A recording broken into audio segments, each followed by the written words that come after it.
Welcome to the Wonderland Stories. پیارے بچوں، خوش آمدید ایک جادوئی جنگل میں جہاں درخت راز سرگوشی کرتے ہیں اور ہوا دوستی اور انصاف کہانیاں سناتی ہیں۔ آج کی کہانی کا نام ہے شیر کی سمجھداری۔ یہ ایک نرم اور جادوئی مہم کی کہانی ہے جس میں شیر، لومڑی، بھیڑیا اور ریچھ رہتے ہیں جو ایک خوبصورت سبز جنگل کے دل میں رہتے ہیں۔ ایک چمکتی صبح انہوں نے ساتھ مل کر ایک بڑا ایڈونچر کرنے کا فیصلہ کیا، ایک خاص کھانا تلاش کرنے کا جو سب کو بانٹنا ہو۔ جنگل صبح کی شبنم سے چمک رہا تھا جب یہ چار دوست ساتھ ساتھ چل رہے تھے۔ شیر جس کا سنہری معنی سورج میں چمک رہا تھا، ہوشیار لومڑی جس کی آنکھوں میں چمک تھی، بڑا نرم ریچھ جس کے چہرے پر مسکراہٹ تھی، اور تجسس سے بھرا بھیڑیا جس کے کان اونچے تھے۔ آؤ ہم سب مل کر کام کریں، شیر نے نرمی سے کہا۔ جو بھی ہم تلاش کریں گے ہم سب میں برابر بانٹیں گے۔ دوستوں نے دم ہلائی، سر ہلایا اور جادوئی جنگل کی طرف روانہ ہو گئے۔ رنگین درختوں کے نیچے اور باتیں کرنے والے ٹولپوں کے پاس سے گزر رہے تھے۔ اچانک لومڑی نے اپنی دم ہلائی۔ شش، مجھے کچھ سنائی دے رہا ہے، اس نے آہستہ سے کہا۔ اپنی دم کے ایک جھٹکے سے وہ انہیں ایک خوبصورت میدان میں لے آئی جہاں ایک جادوئی ہرن چاندی کے سینگوں کے ساتھ میٹھے گھاس کو چگ رہا تھا۔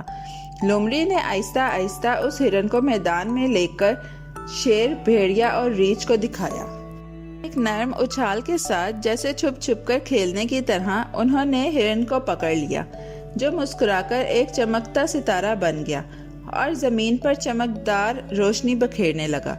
یہ جنگل کا تحفہ ہے، ریچھ نے حیرت سے کہا۔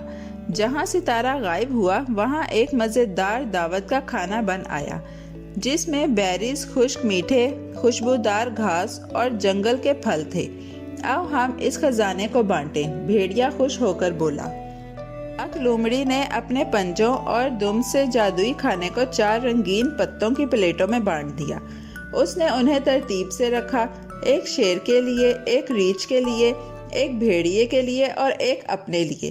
جیسے ہی وہ سب بیٹھنے والے تھے اور اپنے کھانے سے لطف اندوز ہونے والے تھے، شیر نے آہستہ سے اپنا گلا صاف کیا۔ دوستو، کیا میں کچھ کہہ سکتا ہوں کھانا کھانے سے پہلے؟ شیر کی طرف دیکھا جو ایک سوچنے والی مسکراہٹ کے ساتھ کھڑا تھا۔ جیسا کہ آپ سب جانتے ہیں، اس نے شروع کیا، میں جنگل کا بادشاہ ہوں تو شاید اس دعوت کے کھانے کا ایک حصہ میرا ہونا چاہیے کیونکہ میں آپ کا خیال رکھتا ہوں۔ دوستوں نے آہستہ آہستہ سر ہلایا۔ یہ بات سمجھ میں آئی۔ شیر نے آگے کہا، آج میں نے بہادری دکھائی اور جادوئی ہرن کو پکڑا تو شاید مجھے دوسرا حصہ بھی ملنا چاہیے میری بہادری کی وجہ سے۔ بھیڑیے نے اپنا دم ہلایا، لومڑی نے دوبارہ آنکھیں جھپکی، ریچھ تھوڑا سا حیران ہوا مگر کسی نے کچھ نہ کہا۔ اور شیر نے نرمی سے کہا، میرے گھر میں 3 چھوٹے بچے ہیں جو کچھ خاص انتظار کر رہے ہیں۔ میں چاہوں گا کہ ایک حصہ انہیں لے جا کر دے سکوں، یہ تیسرا حصہ ہوگا۔ باقی سب نے ایک دوسرے کی طرف دیکھا، ان کی دمیں نیچے ہو گئیں۔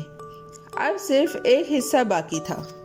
آخرکار شیر نے ایک مہربان مسکراہٹ کے ساتھ کہا، اب اگر آپ میں سے کوئی یہ سوچے کہ آخری حصہ مجھے نہیں آپ کو ملنا چاہیے تو آپ بلا جھجک کہہ سکتے ہیں۔ جنگل میں ایک نرم خاموشی چھا گئی۔ ایک گلہری درخت سے باہر جھانک رہی تھی۔ ایک تتلی آ کر لومڑی کے کان پر رک گئی۔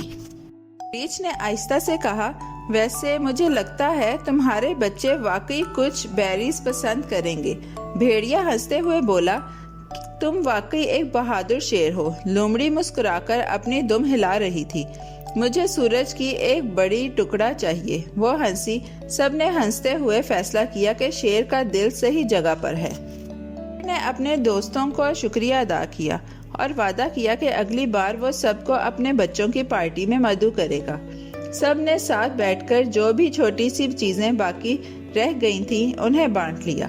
درخت خوشی سے گنگنانے لگے، پھول رقص کرنے لگے اور جنگل پہلے سے زیادہ گرم محسوس ہونے لگا، نہ کہ کھانے کی وجہ سے بلکہ دوستی اور سمجھنے کی وجہ سے۔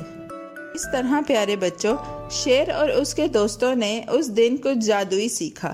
سچے رہنما محبت سے بانٹتے ہیں اور سچے دوست ایک دوسرے کے دل کو سمجھتے ہیں۔ دعوت جادوئی تھی مگر ان کی دوستی اصل خزانہ تھی۔ یاد رکھو، تم بہادر دل اور مہربان الفاظ دنیا کو بہتر بناتے ہیں۔ پیارے بچوں، کیسی لگی آپ کو یہ کہانی؟ ایسی ہی مزیدار کہانیاں سننے کے لیے ہمارے چینل کو لائک، سبسکرائب اور شیئر کرنا مت بھولیے گا۔ Bye bye.